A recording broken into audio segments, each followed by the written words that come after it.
ને તીરકામઠા મૂક્યા છે પણ છોડ્યા નથી।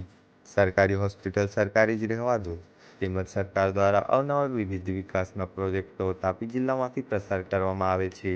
આદિવાસીઓને એ પ્રોજેક્ટ વિકાસના નામે મોટું નુકસાન થાય છે।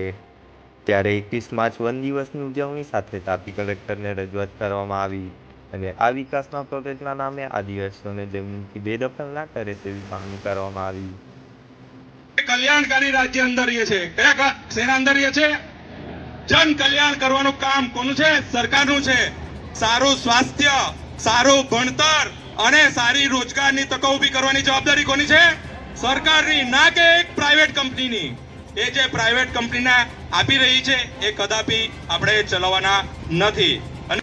મારું નામ પ્રજ્ઞેશ ગામિત છે।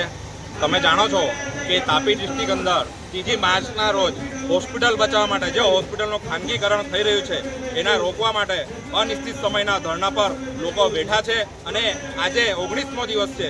તો એના સમર્થન અંદર જે હોસ્પિટલ છે સરકારી હોસ્પિટલ સરકારી રહેવા દો એના નારા સાથે હજારો લોકો રોડ પર ઉતરી રહેલા છે અને સરકારને એક જ મેસેજ આપવા માંગે છે કે આ પ્રાઇવેટીકરણ કરીને અમારા હક અધિકાર પર તમે તરફ મારવાનું બંધ કરી દો।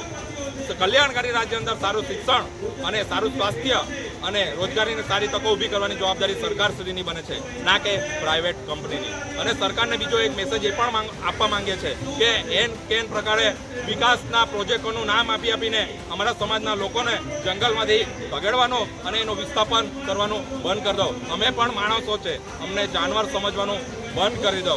અને બીજું સરકારને એક મેસેજ એ આપવા માંગે છે કે અમે અનુસૂચિત 5 અંદર રહીએ છીએ, તમારા વિવિધ પ્રોજેક્ટો અહીંયા લાવીને તમે અમારા પર થોપી દેવ છો એ કદાપી ચલવી નહીં લઈશું।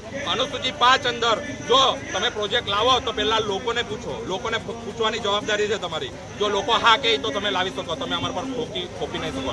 અને સરકારને સ્પષ્ટ બીજો એક મેસેજ આપવા માંગુ છું કે તમે વારે વારે અમારું વિસ્થાપન કરો, અમારા હક અધિકારોનું હનન કરો છો, તમે અમને મજબૂર કરી રહ્યા છે। આવનારા દિવસો અંદર જો અમારી જે માંગો છે કે તમે સ્ટેટ હાઈવે 56 લાવી રહ્યા છે, ગુડસ ટ્રેન લાવી રહ્યા છે, પીપળાના નામે અભયારણ્ય ખોલી રહ્યા છે, પ્રાઇવેટીકરણ કરી રહ્યા છે, એ કોઈ પણ ભોગે કરવા દેશું નહીં। અને જો સરકાર અમારી વાતો નહીં માનશે તો અમે તીરકામઠા ચલાવવાના ભૂલા નથી। અમને તીરકામઠા લઈને રોડ પર ઉતરતા પણ વાર નહીં લાગશે। જય આદિવાસી।